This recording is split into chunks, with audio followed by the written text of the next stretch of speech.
धर्म एक ऐसा चीज है जिससे कि व्यक्ति को सबसे ज्यादा एक दूसरे से जोड़ता है और इसमें अलग करने का भी सबसे ज्यादा कारण है इस धर्म में। तो हिंदू धर्म के विषय में लोगों को बहुत ज्यादा कंफ्यूज धारणा रहा है। किसी को भी से पूछने से पता चलता है कि हिंदू धर्म के विषय में को बहुत ज्यादा क्लियर एक स्पष्ट धारणा नहीं है। कुछ लोग हिंदू धर्म को सिर्फ कर्मकांड तक सीमित समझते हैं, कुछ लोग मूर्ति पूजा तक, कुछ लोग बलि प्रथा को भी समझते हैं, कुछ लोग इसको हिंदू धर्म में बहुत सारा अंधविश्वास भी आकर जुड़ गया है, बहुत सारा इसमें अद्वैत भावना भी है। दरअसल में हिंदू धर्म और यूनिवर्सल धर्म, एक सार्वजनीन धर्म में क्या फर्क है, कैसे? बहुत अच्छा। ऐसे तो धर्म यूनिवर्सल चीज है। धर्म ध्रीमन, इसका शाब्दिक अर्थ है ध्रीमन। ध्री मतलब धारण करना, मन मतलब मन। इंसान का जिंदगी जो है इसमें सुख दुख, उत्थान पतन, शिक्षा अशिक्षा जो भी हो मन से संपर्कित है। तो धर्म एक ऐसा चीज है जो मन को नियंत्रण करता है। तो इसी तरह धर्म अस्तित्व का मूल है। इस संपूर्ण जगत का धर्म में महत्वपूर्ण धर्म मनुष्य का है। क्या है कि मनुष्य में मनुष्यत्व सबसे पहला धर्म है। उसके भीतर में मनुष्यत्व विकसित होना चाहिए, मानवीय विकसित होना चाहिए। जैसे शिव जी बोलते हैं सर्वैच पशवसंति तलवद भूतले नरा तेषां ज्ञान प्रकाशाय वीर भावं प्रकाशाय वीर भावं सदा क्रमेण देवता भव। हर एक मनुष्य जो पृथ्वी में पहले पशु होकर जन्म लेते हैं, उसके बीच में ज्ञान का प्रकाशित होने से, ज्ञान प्रकाशित होने से वो वीर भाव मनुष्यत्व प्रकाशित होता है। मनुष्यत्व में स्थित होने से वो देव भाव प्राप्त करते हैं और देव भाव से वो ब्रह्म भाव प्राप्त करते हैं। इसीलिए जैसे एक नदी पहाड़ से उतर कर आकर धीरे धीरे धीरे धीरे धीरे धीरे बढ़ते हुए समुद्र में मिल जाता है, इसी तरह हर मनुष्य आनंद के लिए, आनंद से प्रेरित होकर धीरे धीरे धीरे विकसित होते हुए सबसे उच्च आनंद जो है परमात्मा का है, उसी को प्राप्त करने का जो मार्ग है उसी को कहा जाता है धर्म। इसमें मन का नियंत्रण एक बहुत बड़ी चीज है। अब हिंदू धर्म की बात यह है कि हिंदू धर्म सबसे पुराना धर्म संसार में हिंदू धर्म है, सबको मालूम है। हिंदू से पहले कोई धर्म का नाम हम पाते नहीं हैं, इतिहास में नहीं पाते हैं। इसको आजकल यूरोपियन लोग कहते हैं कि 100,000 साल पुराना था। ये 10,000 साल, 15,000 साल, 2,000 साल नहीं, ये 100,000 साल से भी पुराना है। मैक्स मुलर जैसा आदमी वो पहले कहते थे 1500 साल पहले हिंदू धर्म का उत्पत्ति हुआ था, लेकिन पीछे मरने के समय में कहते हैं कि कम से कम 15,000 साल होगा। तो इस तरह से हिंदू धर्म, हिंदू शब्द कहाँ से आया है? जैसे आजकल लोग सोचते हैं कि जैसे अंग्रेज लोगों ने प्रचार किया कि पर्शियन लोग आए, ईरानियन लोग आए, सिंधु नदी के किनारे में बैठे, 100 उच्चारण नहीं कर सकते इसलिए हिंदू कहा गया है। आजकल ये सब invasion, Aryan invasion theory false, baseless जैसा प्रमाणित हो चुका है। वेस्टर्न लोग इसको प्रमाणित करके नेट में देते रहते हैं। तो बाहर से नहीं आया, एरियन लोग बाहर से नहीं आया, एरियन लोग यही कहे। वास्तविक वैदिक धर्म यहीं से उत्पन्न हुआ है और आर्य सभ्यता भी यहीं से उत्पन्न हुआ है और इस आर्य सभ्यता को, वैदिक धर्मों को हिंदू नाम से कहा जाता है। इसमें आर्य और द्रविड़ दोनों सभ्यताओं का सम्मिश्रण, दोनों सभ्यता के सम्मिश्रण है। अनार्य आर्य में फर्क यही है, अनार्य आर्य कोई जाति का नाम नहीं है, एक शिक्षा का, एक सभ्यता का नाम है। आज जैसे आप ग्रेजुएट हैं, आप एक शिक्षा हासिल करने से आपको ग्रेजुएट कहा जाता है, एजुकेटेड कहा जाता है। और हम अगर उस शिक्षा को हासिल नहीं करते तो हमको एजुकेटेड नहीं कहा जाता है। तो इसी तरह उस समय का जो वैदिक शिक्षा था, 16 कला 64 विद्या, 16 कला 64 विद्या, ये इसमें जो इंसान पारंगत हो जाते थे उनको आर्य कहा जाता था। इसलिए पत्नी भी अपने पति को आर्य समझते थे और पत्नी को भी आर्य कहा जाता है। हाँ, और जो उस विद्या में पारंगत नहीं उसी को अनार्य कहा जाता है। ये नहीं कि अनार्य का मतलब एकदम दानवीय है, जंगली है, ऐसा बात नहीं है। और द्राविड़ तो कहा जाए तो देश का नाम है, द्राविड़ तो देश का नाम है, वो शिक्षा का नाम नहीं है। इसीलिए द्राविड़ लोग भी तो इस शिक्षा में शिक्षित हो सकते थे, है ना। कोई गोरे आदमी होंगे ऐसे कोई बात नहीं, से रंग से कोई मतलब का बात नहीं है, ये शिक्षा से मतलब का है। तो हिंदू नाम कहाँ से आया है? हम बहुत जगह पर हिंदू नाम को देखते हैं, ये पर्शियन लोगों ने दिया, ऐसी बात नहीं है। जबकि सिंधु को हिंदू बोलना तो लोकल लोग भी कह सकते थे, जैसे हम सप्ताह को हफ्ताह बोलते हैं, हाँ, तो लेकिन आप मेरुतंत्र में शिव जी का कहना है, मेरुतंत्र में कि हीनम दुष्यंति तरते हिंदू, जो जाति हीनता को दूर रखते हैं, काम क्रोध लोभ मोह ईर्ष्या देश छोटापन को जो दूर रखते हैं, उसी की हिंदू कहा जाता है, जो नजदीक आने नहीं देते हैं। हीनम दुष्यंति, हीनता को दोष देते हैं। अब हीन शब्द का दो अर्थ है, अगर दीर्घी हो गया तो हीनता हो गया, नीचता हो गया, अगर रस्सी हो गया इधर से दिया गया तो उसके मतलब एनकरेजमेंट। शाक्मुनि संहिता में महर्षि ऋषि क्या बोलते हैं, महर्षि शाक्मुनि, हिनोति धर्म विज्ञानम नयंता आत्मानम उन्नतिम। हिनोति धर्म विज्ञानम, हिनोति मतलब उत्साही, एनकरेज करना। जो जाति धर्म विज्ञान को उत्साहित करके नयंता आत्मानम उन्नतिम, अपना आत्मा को उन्नत करते हैं, विकसित करते हैं, और दुनति दुष्ट वृत्त स्थान स्वै हिंदू रीति स्मृतम। दुनति मतलब दुखदायक समझकर दूर रखना, दुष्ट लोगों का जो झुंड है, दुष्ट लोगों का जो गिरोह है, उसको दूर रखकर, उस स्थान को दूर रखकर अपना धर्म विज्ञान को प्रोत्साहित करते हुए जो जाति आध्यात्मिक उन्नति करना चाहते हैं, आत्मिक उन्नति करना चाहते हैं, उसे भी हिंदू कहा जाता है। हिमालय से लेके हिमालय का ही हिंदू सरोवर का दूर, इसके बीच में जो जाति का संस्कृति है, उस संस्कृति को हिंदू संस्कृति कहा जाता है। तो एवं प्रकार हिंदू एक सभ्यता है, एक सिविलाइजेशन है, और दूसरा धर्म से इसका फर्क यही है कि क्रिश्चियन धर्म कहिए, मुसलमान धर्म की, एक आदमी से उत्पन्न हुआ है ना, एक आदमी से उत्पन्न हुआ है। एक आदमी से कोई एक बड़ा सभ्यता, एक बड़ा संस्कृति का उत्पत्ति नहीं हो सकता एक आदमी की ज्ञान पर आधारित करके। जैसे मान लीजिए कि कॉलेज में एक प्रोफेसर से कॉलेज नहीं चल रहा है, जैसे आधुनिक विज्ञान का जो संस्कृति चल रहा है, एक साइंटिस्ट का विज्ञान से तो वो नहीं चलता है। अब जैसे ग्राहम बेल ने टेलीफोन बनाया, मान लीजिए कि एडिशन ले बायोस्कोप बनाया, एडिशन ले बल्ब बनाया, है ना, मार्कोनी ने इलेक्ट्रिसिटी दिया, ऐसा करके हजारों साइंटिस्ट का सम्मिलित प्रयास से जैसे एक सिविलाइजेशन बना है, कल्चरल साइंटिफिक कल्चर बना है अभी मॉडर्न एज में। इसी तरह हजारों ऋषि मुनियों का कंट्रीब्यूशन है इसमें। अब मान लीजिए कनाद ऋषि का कंट्रीब्यूशन अनुवाद में है, उनका वैशेषिक दर्शन में। उसके बाद में सांख्य दर्शन कपिल मुनि का सबसे प्राचीन दर्शन है। इसमें सृष्टि प्रकरण ने इतना सुंदर बताया कि आधुनिक कॉस्मोलॉजी भी उसके साथ में पैरेलल जा रहा है बोलकर वेस्टर्न साइंटिस्ट लोग बोल रहा है। व्हाइट हेड जैसा मैथमेटिशियन भी बोल रहा है कि हिंदुओं का कैलकुलेशन अभी भी चल रहा है। मैथमेटिक्स भी हम लोगों ने, ये हिंदू लोगों ने ही दिया है। ज्यामिति भी हिंदू लोगों का ही है, ज्यामिति, साइंस ऑफ मेजरमेंट। पिथागोरस का जन्म होने से पहले ही शुल्ब सूत्र और तैत्तिरीय संहिता में आपका ये सब मैथमेटिक्स का, ये जियोमेट्री का सब फॉर्मूला सब रखा हुआ है। इसी तरह अलजेब्रा भी हिंदू का ही दिया हुआ है, मैथमेटिक्स भी हिंदू का ही दिया हुआ है। इस तरीके से हिंदू धर्म एक खाली एक व्यक्ति का आधार पर, एक व्यक्ति का ज्ञान के आधार पर एक सभ्यता नहीं है। दूसरा, हिंदू कन्वर्शन को बिलीव नहीं करते हैं। जैसे धर्म परिवर्तन होता है आजकल क्रिश्चियन लोग करते हैं, ये करते हैं, ऐसा धर्म परिवर्तन हिंदू लोग को नहीं करते। ये बालक का खेल जैसा लगता है। हिंदू लोग क्या कहते हैं कि मनुष्य का परिवर्तन होना चाहिए, इंसान का परिवर्तन होना चाहिए, स्वभाव का परिवर्तन होना चाहिए। उसके भीतर में जो छिपा हुआ आध्यात्मिक शक्ति है, जो संभावना है, प्रकट करना चाहिए। उसके भीतर में प्रतिभा को विकसित करना चाहिए। हाँ, प्रतिभा सर्वम बोलते हैं पतंजलि ऋषि, कि जितना शक्ति है मनुष्य में सभी प्रतिभा द्वारा विकसित हो सकता है। प्रतिभा शब्द का अर्थ क्या है? भा मतलब ज्योति, अंतर ज्योति। प्रति मतलब जाना, अंतर ज्योति की ओर जो प्रेरणा है, जो एस्पिरेशन है, the aspiration towards inner light. समझ गए ना? Aspiration towards inner light. जो व्यक्ति इस एस्पिरेशन लेकर आगे बढ़ते हैं, उसके भीतर में भौतिक, मानसिक सब कुछ विकसित हो जाता है। ये है हिंदू धर्म। इसमें षट दर्शन है, इसमें तंत्र शास्त्र में 1000 क्रिया है, इसमें रामायण, महाभारत आदि महापुराण सब हैं, अष्टादश पुराण भी हैं। अष्टादश पुराण व्यास वचनोद्यम परोपकार पुण्य पापाय परोपीडनम।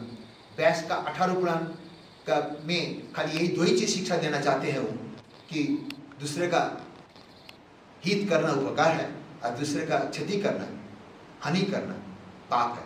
ये पाप मत करो, पुण्य करो, ताकि तुम पुण्य करने से ईश्वर के नजदीक पहुंच सकते हो, आत्मज्ञान के नजदीक पहुंच सकते हो। इसीलिए यही है हिंदू धर्म का सार तत्व। अब हिंदू धर्म का प्रचार प्रसार होना चाहिए। तुम कुछ पूछती हो इसमें? जी, हम ये पूछना चाहते हैं गुरुदेव कि तो आखिर जिस चीज़ को आप समझते हैं कि जिसको गीता में कभी नहीं उल्लेख किया गया, घंटी बजाने को, आरती दिखाने को, या व्रत को, या उपवास को, या महाभारत में नहीं दिखाया गया, किया गया, तो आखिर इतनी सारे विधाएं पूजा करने की हिंदू धर्म में आई कैसे? ये आया तंत्र से आया, तंत्र में इसको उल्लेख है। भागवत एकादश स्कंद में भी श्री कृष्ण ने इसको उल्लेख किया है। लेकिन इसके बारे में कहना ऐसा है कि उत्तमो ब्रह्म सद्भाव, मध्यमा ध्यान धारण, जपस्तुति साधमा, मूर्ति पूजा अधमाराधना। अर्थात सबसे उच्च कोटि का हिंदू साधना, हिंदू धर्म का संस्कृति में सबसे उच्च कोटि का चीज है ब्रह्म चिंतन करना। हाँ, एक ब्रह्म द्वितीय नास्ति। ब्रह्म चिंतन से आपको क्या था? जैसे मान लीजिए कि आकाश, हर चीज है संसार में, हर चीज में आकाश परिव्याप्त है। जैसे पानी का कणिका, हाइड्रोलिक एटम्स हर चीज में परिव्याप्त है, आग का कणिका हर चीज में परिव्याप्त है।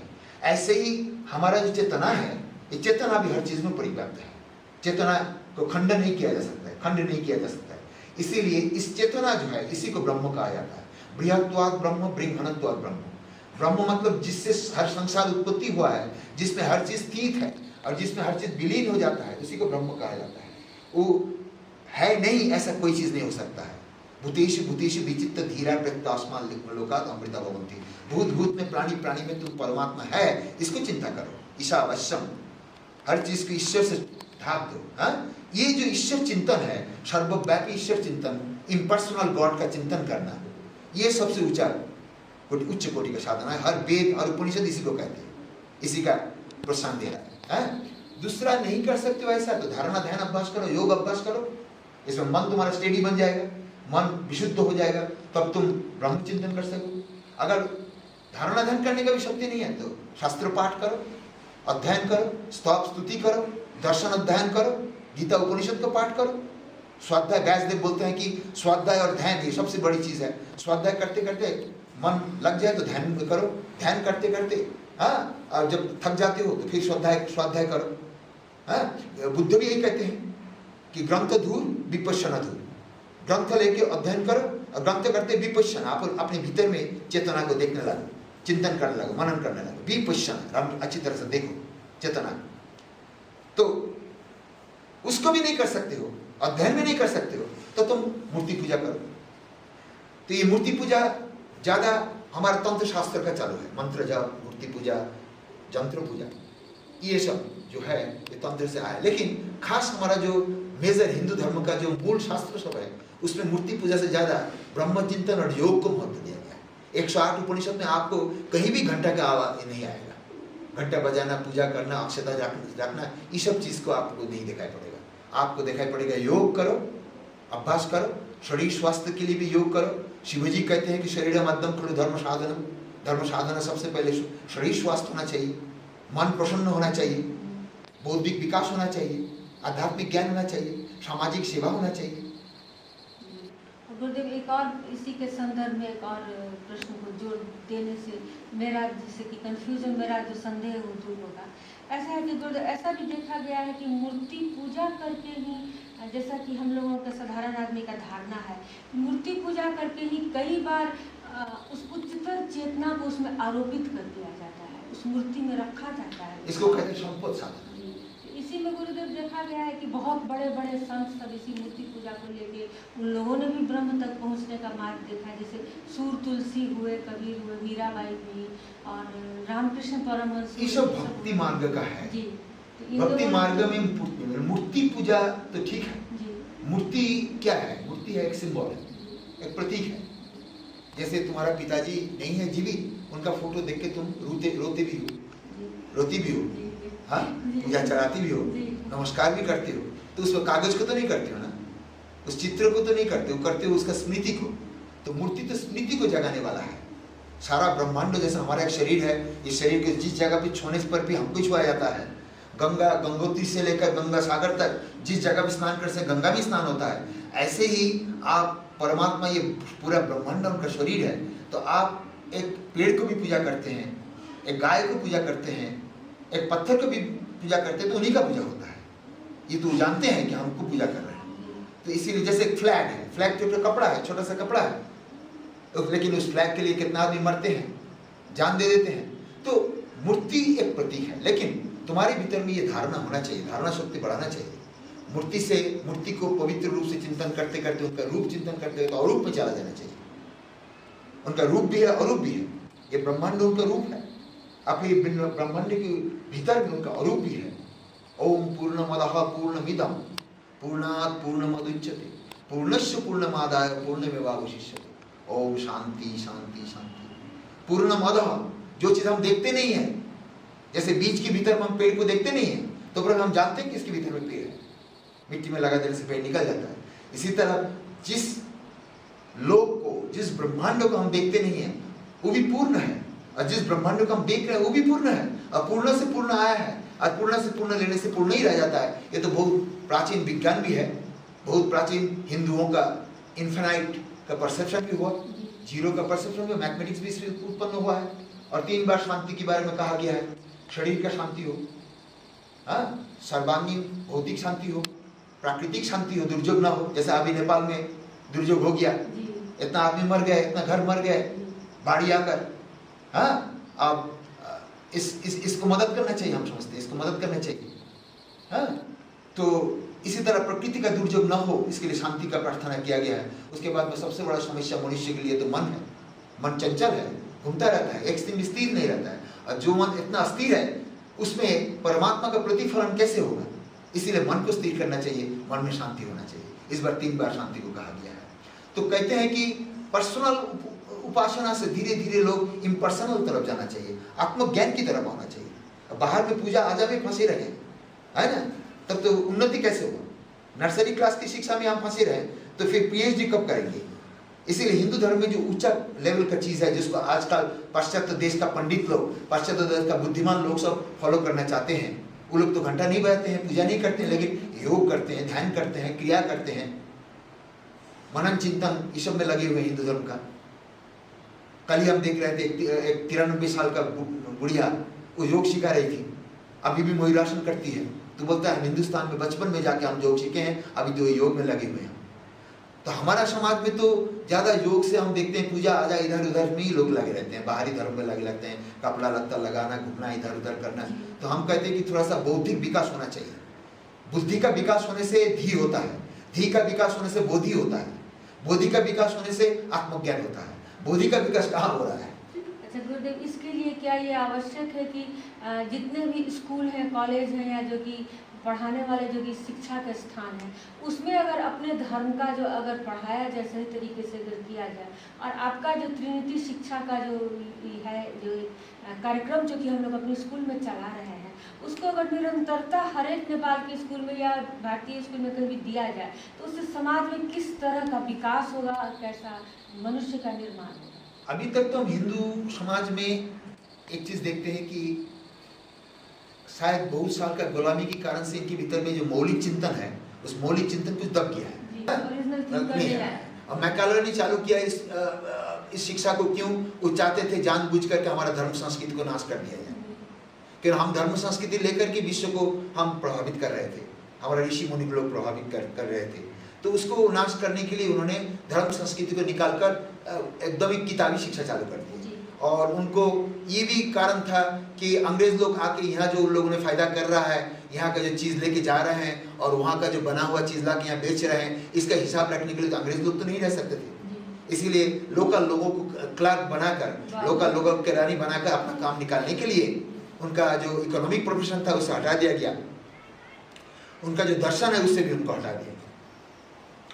तो इसी कारण है कि जब शिक्षा में हमारा इतना बड़ा ज्ञान, गुण, विज्ञान, अध्यात्म विज्ञान जो हमारे ऋषि मुनि लोग हजारों साल का गवेषणा, अनुसंधान, रिसर्च से बनाए हैं, उसका हम चर्चा नहीं करते हैं।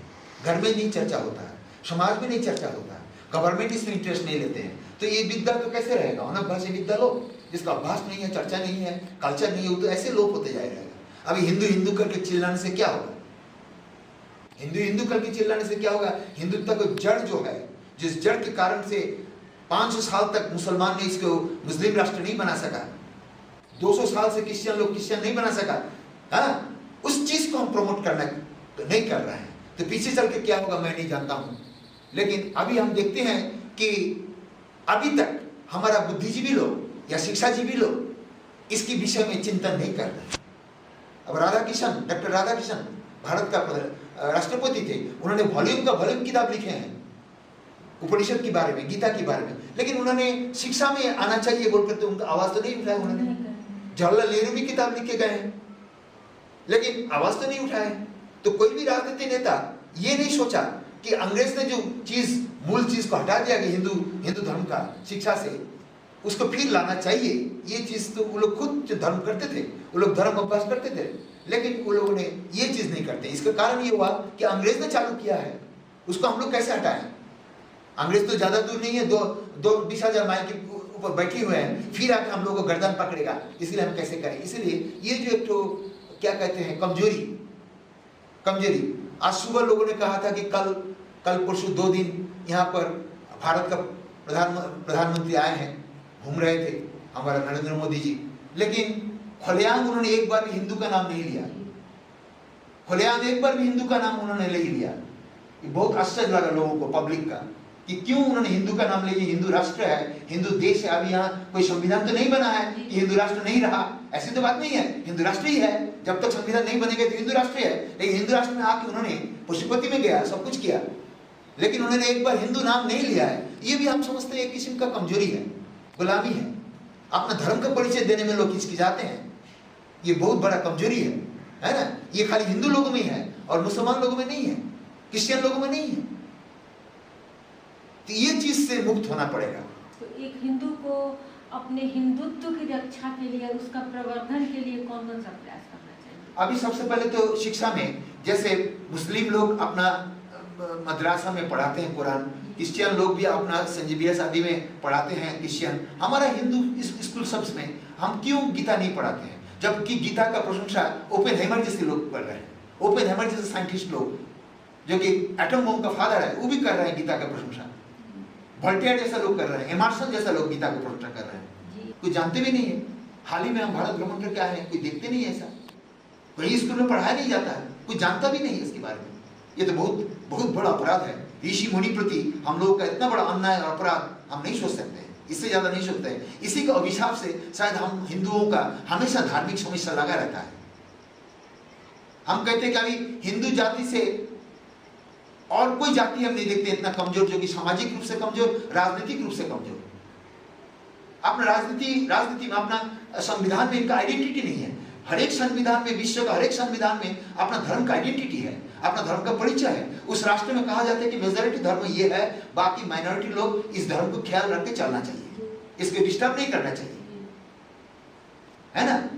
इसको हम डेमोक्रेसी नहीं मानते हैं कि माइनॉरिटी मेजॉरिटी को सब खिचड़ी बना दिया जाए। इसको हम डेमोक्रेसी नहीं समझते। हम डेमोक्रेसी किसको समझते हैं कि मेजॉरिटी जिसका वोट से गवर्नमेंट बना है उसको सहूलियत देना चाहिए, पूरा उसके हित की रक्षा होना चाहिए, और दूसरे को डिस्टर्ब नहीं करना चाहिए। वो अपने धर्म चलते रहे, ना कि माइनॉरिटी का धर्म को लेकर सभी आदमी को कर्म बंद हो जाए, जैसे नेपाल में होता रहता है। क्रिसमस में एक 1.4% क्रिश्चियन है, सारा नेपाल बंद है क्रिसमस में, सारा नेपाल ईद में बंद है। इसका जरूरत क्या है? मुसलमान को अपना धर्म करने दो, उस दिन उसको बंद कर दो। क्रिश्चियन को अपना धर्म करने दो, उस दिन बंद कर दो। आप लोग बाकी काम करो, अपना बाकी लोग काम करें। ये सभी को, जो हम नहीं जानते हैं भाई क्रिसमस में क्या है, हम नहीं जानते ईद में क्या होना चाहिए, हम ही को काम छोड़ के क्यों बैठना पड़ेगा? इसको हम डेमोक्रेसी नहीं मानते हैं।